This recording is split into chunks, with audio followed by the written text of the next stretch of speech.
Yosh, bienvenue sur Manga Corp. Aujourd'hui on parle d'un manga que j'aime énormément. Cette vidéo est en partenariat avec Shizoku et ils ont besoin de nous. C'est une application de type réseau social qui veut rassembler les fans du Japon et de manga. Cette dernière a pour principale particularité de permettre à l'utilisateur de pouvoir interagir avec des personnages virtuels doublés par de vraies voix françaises et japonaises.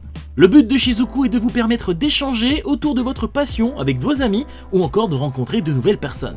L'application propose aussi des produits dérivés comme des t-shirts, pulls et autres. Mais actuellement Shizoku est encore en développement et demande une petite participation de notre part. Pour compléter leur objectif Ulule, ils ont besoin de 500 participations d'un minimum de 10 €.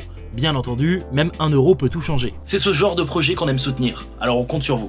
The Cave King nous présente Yel, 17e prince du royaume de Sanfales. Alors que toute la royauté est née avec un symbole sur la main procurant de puissants pouvoirs magiques, le sien est inconnu et il n'arrive pas à développer des capacités hors une très faible magie du vent, devenant la risée de sa famille. Pour faire disparaître cet intrus qu'est notre héros, son père, le roi, l'envoie gouverner le récif de Sheol, isolé et inhabité. En gros, c'est une île rocailleuse à la con. Et clairement, ça ne fait pas envie. Yel est dépité, mais ne lâche rien. Il doit survivre coûte que coûte. En fouillant un peu les affaires qu'il a amenées avec lui, il trouve une petite pioche. Mais alors qu'il vient d'attraper cette dernière, une voix retentit dans sa tête. Et oui, son emblème était en fait roi des cavernes. Et vous pensez sans doute que ce n'est pas impressionnant. Eh bien vous avez tout faux. En plus de creuser avec une facilité déconcertante, il peut stocker les roches et les minerais dans un inventaire. Et c'est hyper pratique. Après, ce qui rend sa capacité encore plus incroyable, c'est le type de minerais qu'il existe en ce monde. Franchement, il y a des minerais, j'aurais jamais pu imaginer leur existence. Mais je vous laisse le découvrir, mais dites-vous que même s'il trouve une boule de cristal, je serais pas étonné. On rajoute aussi sa capacité à dompter les monstres. Par contre là, faudra m'expliquer le rapport avec les cavernes. D'ailleurs dans ce monde, j'ai l'impression que tout ce qui n'est pas humain est considéré comme un monstre. Plus tard, il va sauver 3 gobelins qui se sont échoués sur son île.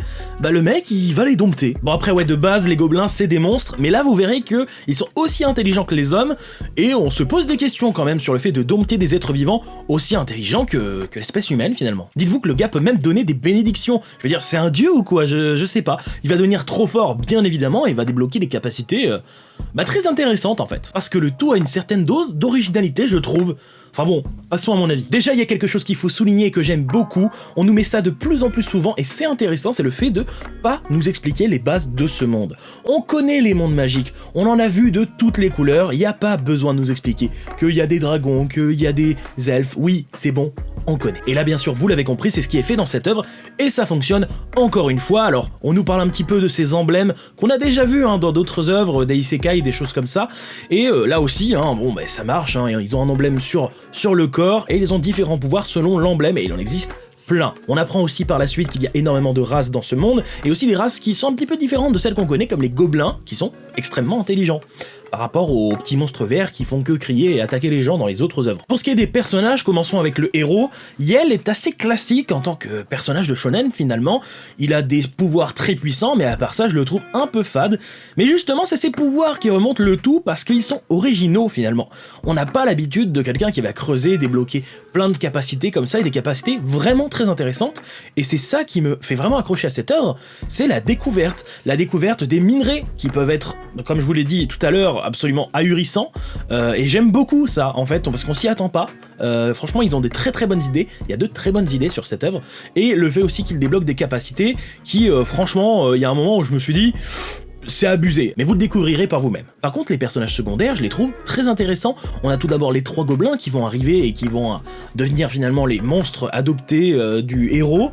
Ils vont pouvoir avoir ses bénédictions et avancer un petit peu, creuser, découvrir un peu ses pouvoirs. Mais voilà, ils ont une bonne dynamique, un bon caractère, ils sont pas trop chiants. Il va y avoir d'autres personnages par la suite qui sont aussi très intéressants. Pour l'instant, les personnages secondaires, pour moi, c'est juste impeccable. En plus de ça, il y a un peu un potentiel illimité avec finalement ce récif qui va ramener beaucoup de personnes en danger. Donc on va pouvoir récupérer, on sait pas qui finalement, et c'est intéressant, surtout que ça peut être n'importe quelle race, comme je vous l'ai dit, il y a beaucoup de races, donc je pense qu'à la fin, notre héros va avoir un pays à lui tout seul si ça continue, mais ça paraît être très intéressant. Pour ce qui est des dessins, personnellement, je trouve ça très joli, et en même temps un peu figé au niveau des mouvements, des combats, des choses comme ça.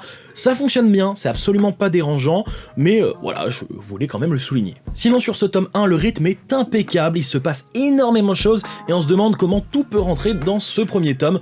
Franchement, là-dessus, y a rien à dire. Moi, j'ai envie de lire la suite, absolument. J'attends les prochains tomes avec plaisir. Doki Doki ont fait vraiment un très beau geste en prenant cette licence, et je pense que ça peut vraiment vous plaire. Déjà, aux fans de Isekai, bien entendu, aux fans de fantasy, et aussi à d'autres, parce que c'est plutôt original. Voilà, bon, dans l'écriture, comme je vous l'ai dit, que ce soit le personnage principal, etc., voilà, ça peut être un peu limite, mais voilà, moi j'ai passé un très très bon moment. N'hésitez pas à me dire ce que vous en avez pensé, et puis je vous dis, écoutez, à bientôt sur Manga Corp. Yosh!